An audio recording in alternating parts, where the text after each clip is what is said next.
Good evening, everyone. This is Seth Morgan coming to you here on Anchor by Spotify. Great evening to you and your family. Hope you had a great day at work. Hope you enjoyed the cool weather. We are currently experiencing 43 degrees here in the chilly love state of Virginia. And we hope, again, that you had a pleasant day and everything is going well with you and that you embraced this day with great energy, with great expectation, and you're keeping your vibrations high. We're going to talk about something this evening that some of you may be aware of. And of course, as I always say, some of you may not. But we're going to talk about this. We're going to dive in a moment. And I want to get your thoughts, and I want to know exactly what you think. Because I could tell you that I'm sensing, and I see the handwriting on the wall, how things are doing a 360. And, you know, a lot of the old heads used to say back in the day, and we still say it, you know, that what goes around comes around. And I think, and I truly believe that a lot of things are coming back around.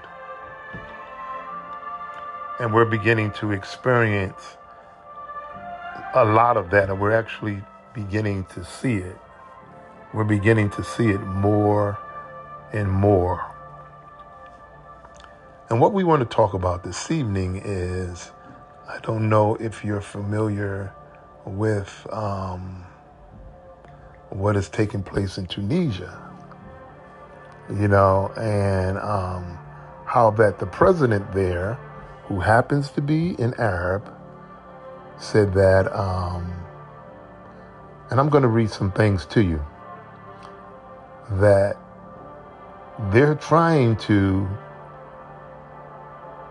create an African, a dark demographic in Tunisia. Okay, so now, mind you, Tunisia is an African country.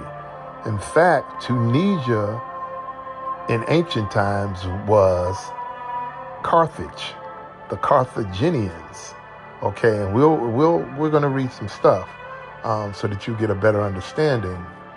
And the original Berbers of Carthagenia and the Moors that came through this region, and I think you know where I'm going. So to say that they're trying to make Tunisia a dark place, it always has been. And see, through conquest, what has happened is you've had over you know, some centuries, of course, which you've had, you know, the changing of the demographics because of invaders. And this is what has happened. And so we'll get into one of the main points of this podcast in a moment, as we're going to read some stuff to you, and you'll be able to understand better what I'm talking about. Okay? So give us a moment, and we're going to dive right in. So just stay right with us.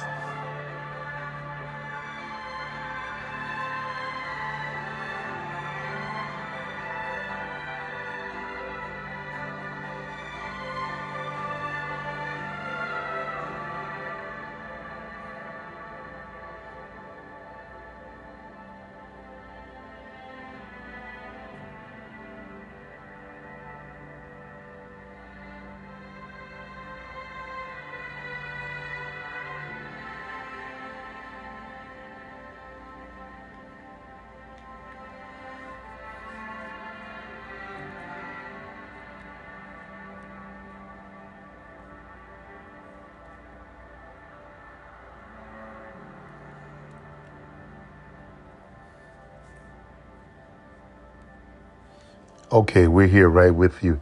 And remember, we are using uncopyrighted music.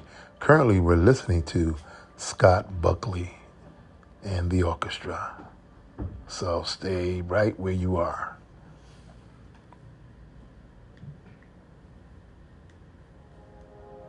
Okay, so we're going to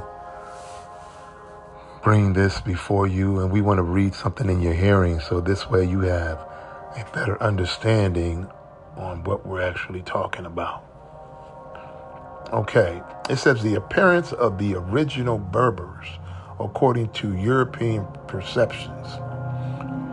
All the early major Berber tribes, including the Masmuda, Sahaja, and the Katema, Zenata, and Nafusa, are described as dark reddish brown like Indi, INDI, or as blacks or Ethiopians in early documents.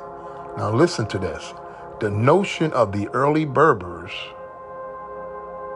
as being whites or Caucasoid is a new and racist one related to the concept of the African. Now listen to this. I want you to pay attention. I want you to listen closely because you're being educated.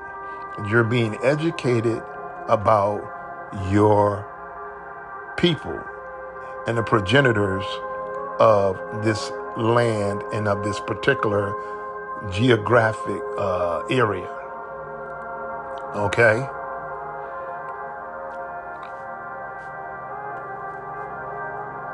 I'm going to read that portion again. I'll start from here, where it says, the notion of the early Berbers as being whites or Caucasoid is a new and racist one related to the concept of the African. Hamite, certainly the original Berber speakers were never referred to as anything but black or something near it until the 12th century and were otherwise considered the color of Abyssinians and other so-called Indi. Now, of course, you know the Abyssinians are from the area of Ethiopia, and we know what they look like, okay? There's no mistaking that. And we're going to get into the meat of this. Even the Kabyles, a notoriously fair-skinned Berber people of North Africa, are up until the 19th century described as brown apart from a few clans, okay? And you see the quotes, okay, below, okay? The knowledge that Europeans were changing the complexion literally and figuratively of North Africa up until the 19th century has disappeared from modern European histories. Most know about the large part played by sub-Saharan black slaves in the making of modern North Africa and Arabia, while the white slave trade, which was in fact dominant trade in North Africa until the fall of Constantinople, Istanbul, and Turkey in the 15th century, had been largely ignored historical writing of the 20th century, okay? Yet it was only a few centuries ago that Europeans visiting North Africa commenting on the fact that on almost every street of the cities of Barbary, Europeans could be seen harnessed to carts like draught horses or selling water from jars loaded on the backs of donkeys. Now listen to this. Listen to this, y'all. It says now, here it is now. It talks about how when trade was going on in North Africa, it said most know about the large part played by sub-Saharan black slaves in the making of modern North Africa and Arabia, while the white slaves, they have white slaves too now. He said, while the white slaves, listen, trade which was in fact dominant trade, in North Africa until the fall of Constantinople, Istanbul, and Turkey in the 15th century had been largely ignored in historical writings. They didn't want to put this in about white slaves. You see how they take this shit out of history books and they only want to make it a black thing. You see what I'm saying? But because it was ignored and they didn't put it in although we know it, it was not as prevalent and widespread.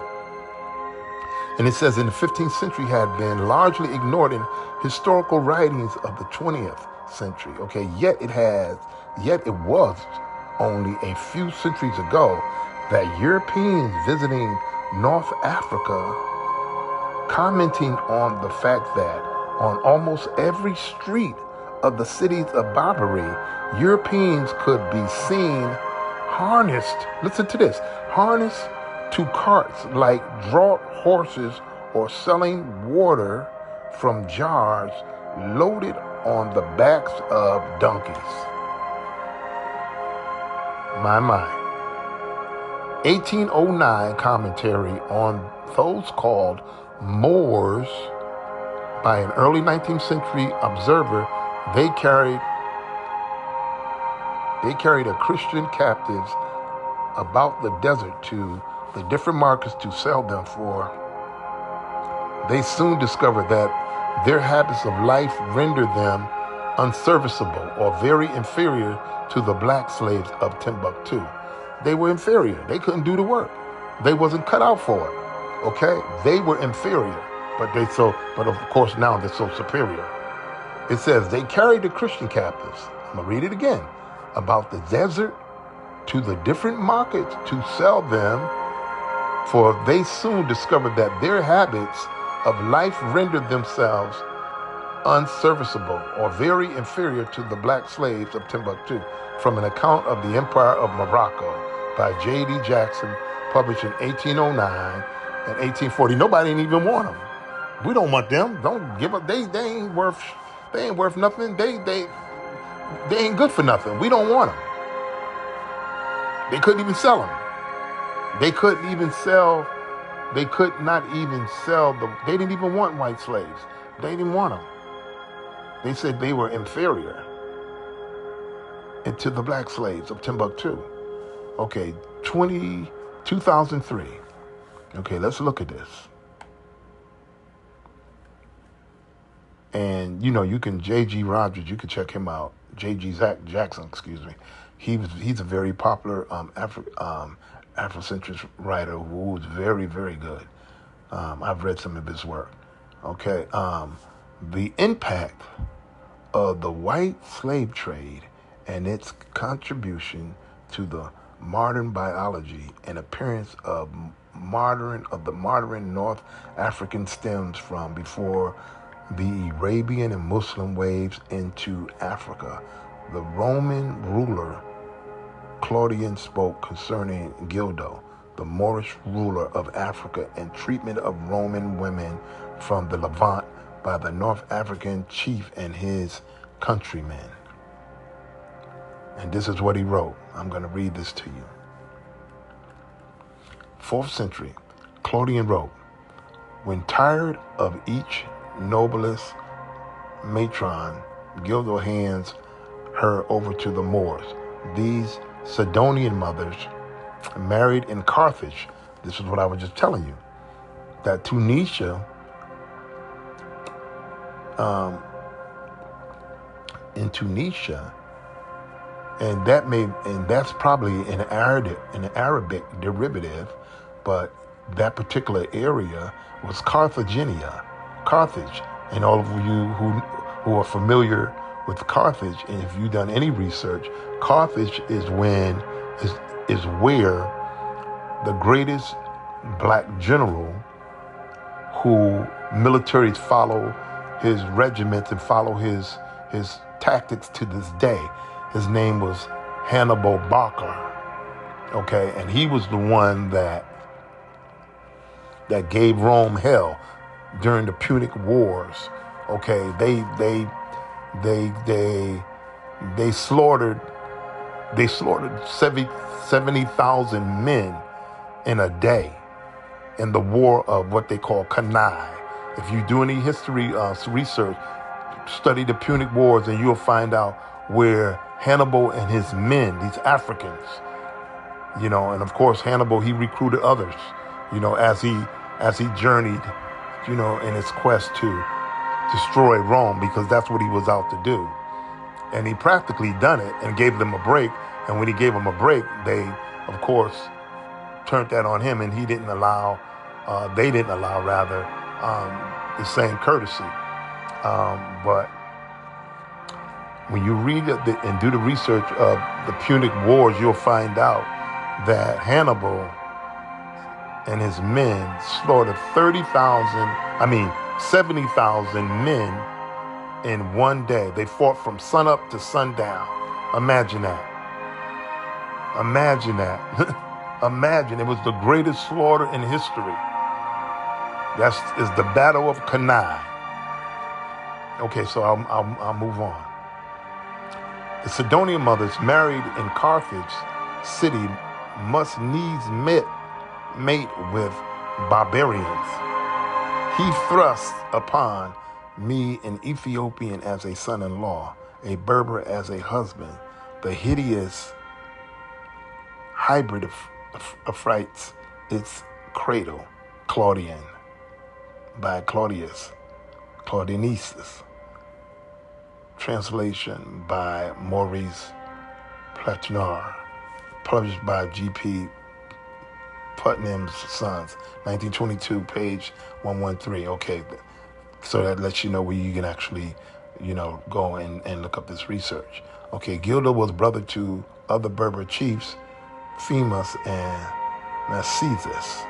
Gildo is related to Aglius or Gardi, which remains the modern Tuareg word for chief. Masek, Amazik, Ot Uzmashe was the name for the ancient and modern Tazrik clan in general. The Mezek's tribes were called Ethiopians in a Roman text of that time. And this is basically telling you what the Berbers looked like. They were dark people. Diodorus Silicus speaks in reference to the expedition of the Agophites and the Sardinians general of 3 Libyan tribes on the coast of Tunisia, Makantini, and Zufan, and who were nomads and Asfodalati,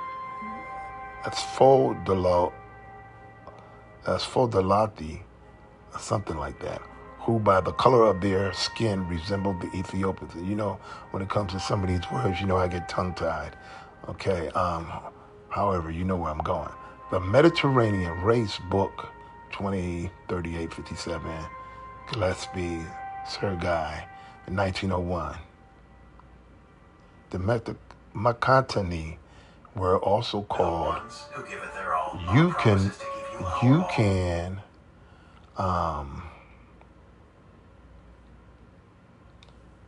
Yukatami and Ketim by Josephus. In later writings, they are called Katima Berbers. Okay? And the name Mesquita or Emakitan remains a name for the eastern branches of the Tuareg. 1st century AD, Marcus Valerian Martial was one of the earliest Europeans to use the phrase woolly hair like a Moor in one of his satires, and the phrase was commonly used up until the Middle Ages. And of course, you can see that proof by going to See Nature Knows No Color Line by J.A. Rogers, 1952.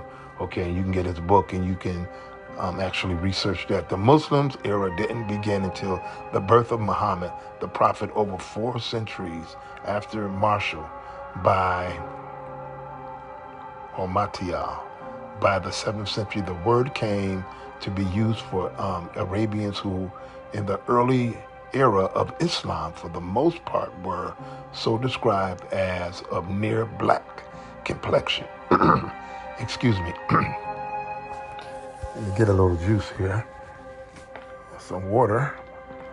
And so I want to quickly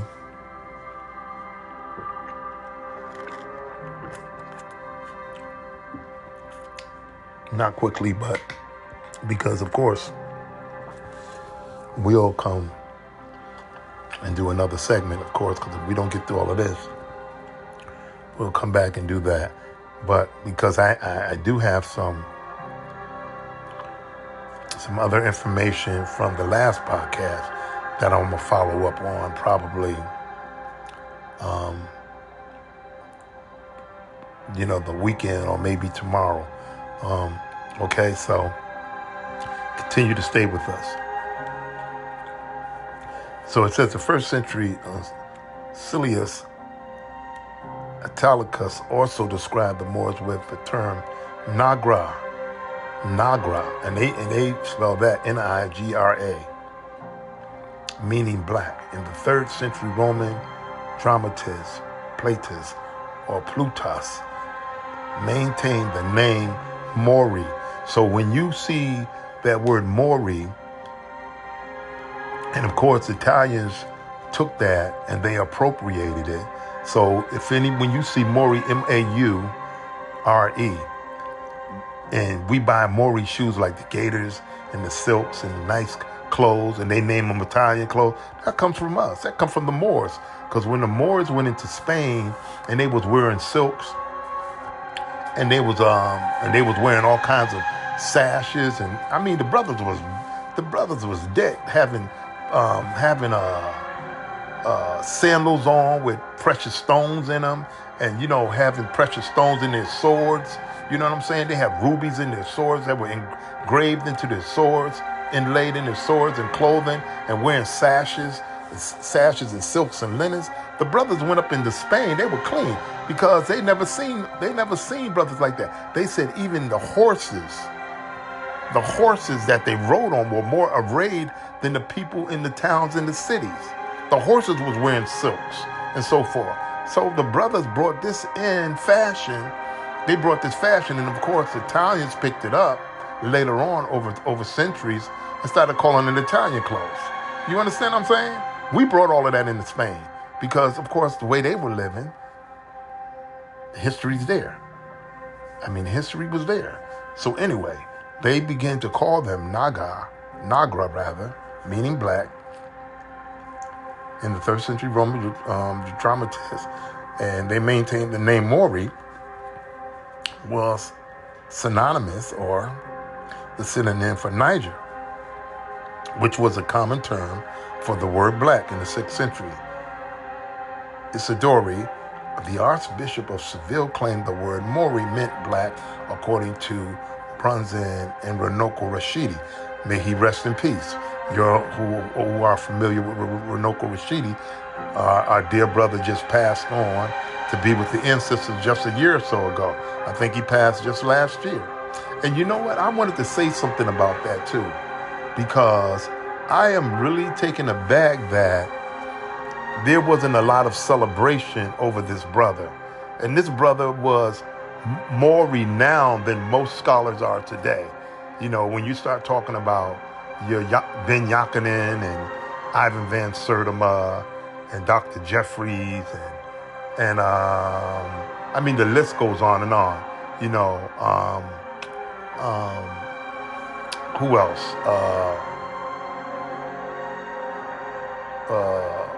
I'm trying to think. I mean, but countless people, who were trailblazers. Of course, Dr. Clark. You know what I mean? And like I said, some more names will come to me.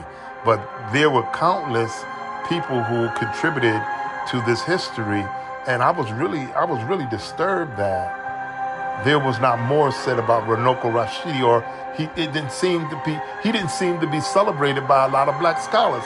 And I found that kind of odd. I was like, what's going on? He was just like kind of sparsely mentioned, like he didn't make an impact.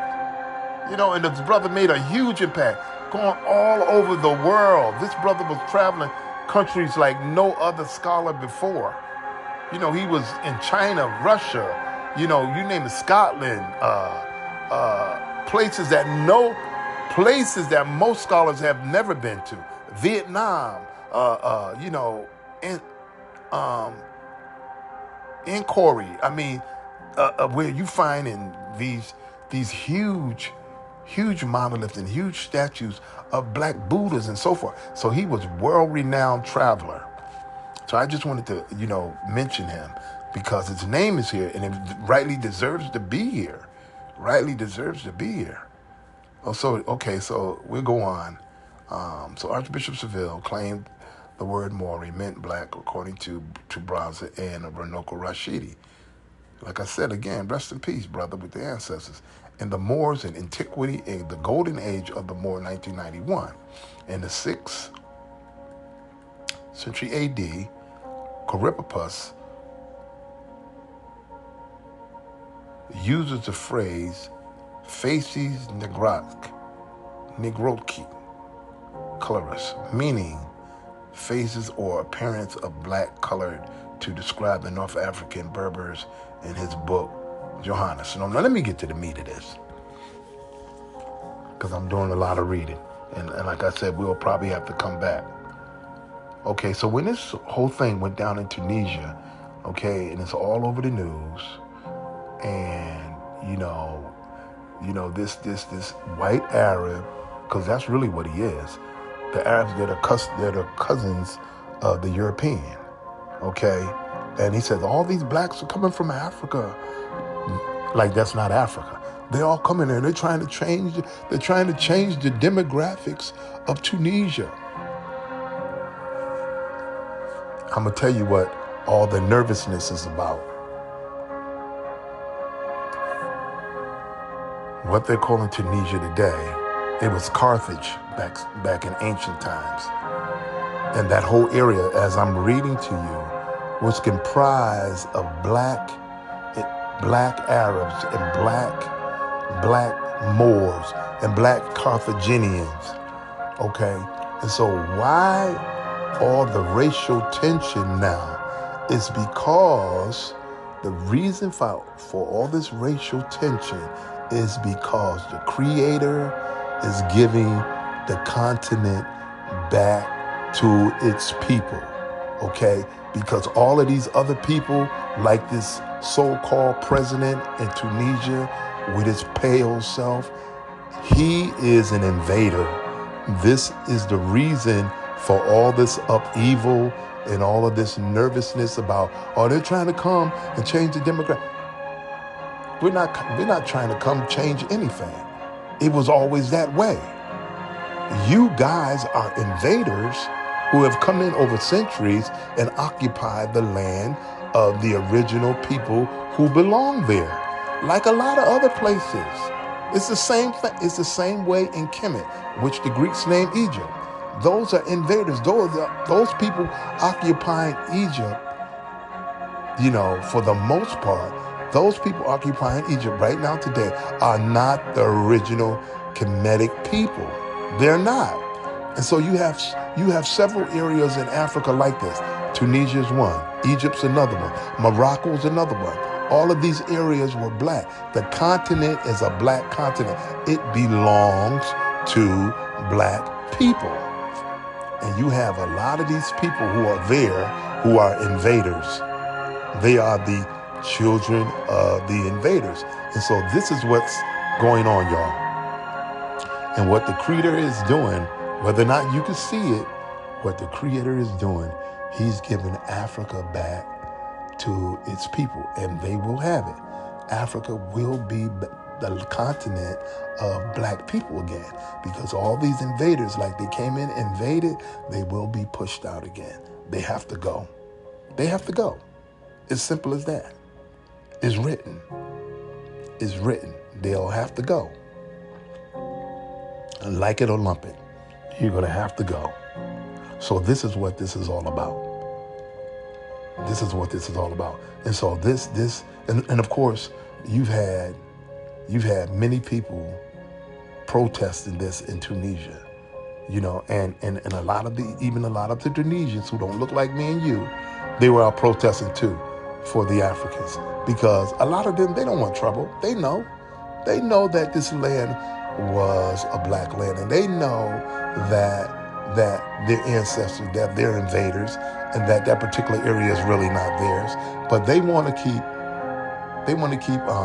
solidarity. They want to keep it peaceful, which makes sense.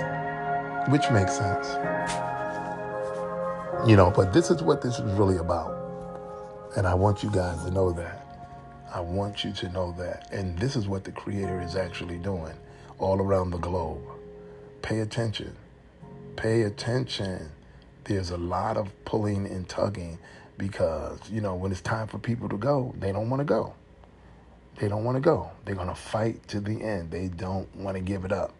They don't want to give it up. You have a lot of people occupying spaces where they don't belong. And that's really what it's about.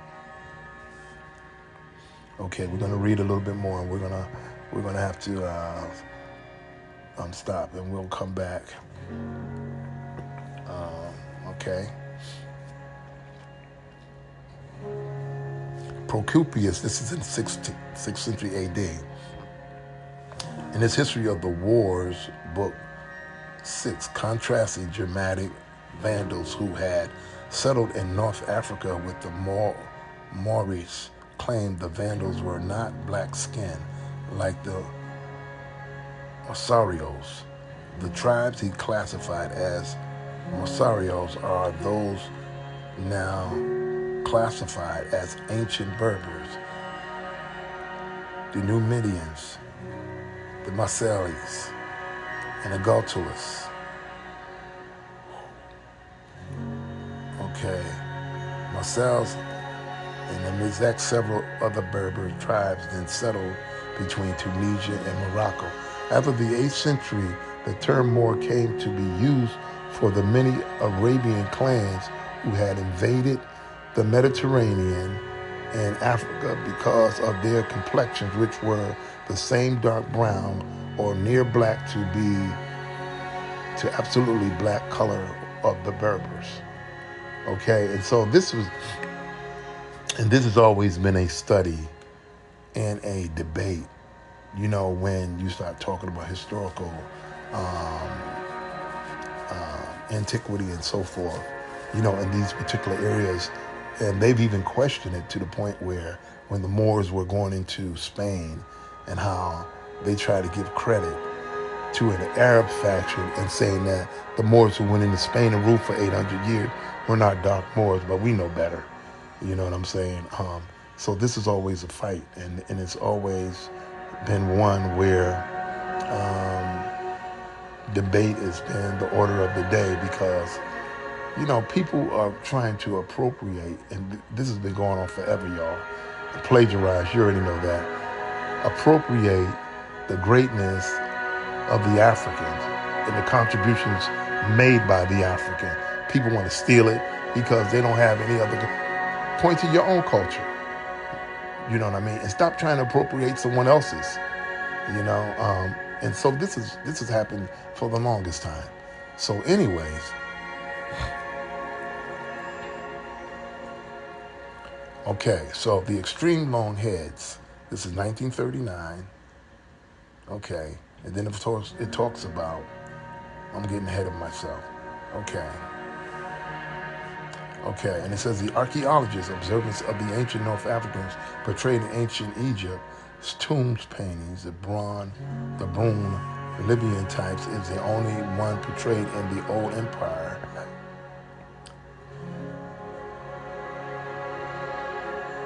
The exculpatory predominant in the New Empire representations, okay, from the Eastern Libyan auric dates. The intrusive exonetroids do not appear before 12th dynasty. It's safe to say that they were immigrants from the Eastern Libyan or the auric Bates frame cast published, okay, and it's telling you, of course, the date it was published and so forth. Okay, these paintings of the ancient Libyans are, as brown in color, are the works of Nina Davies. Okay, and it talks about 1939, the extreme long heads concentrated in the Hogar and the parts of Algeria plateau are the Tuareg and the Pura families of ancestral nomadic Berbers, preserving the head form which they brought from East Africa, their Hamitic homeland.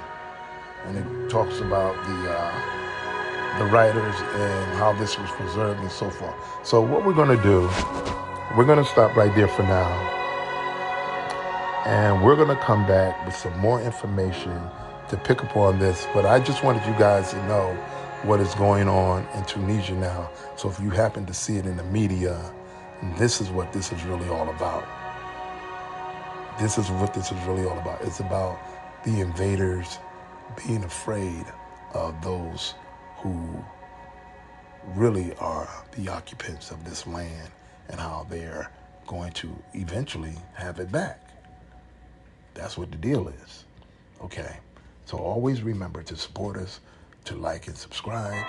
Again, this is Seth Moore coming to you here on Anchor by Spotify. Remember to visit us on Patreon,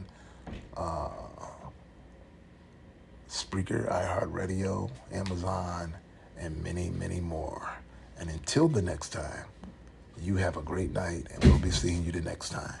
Take care.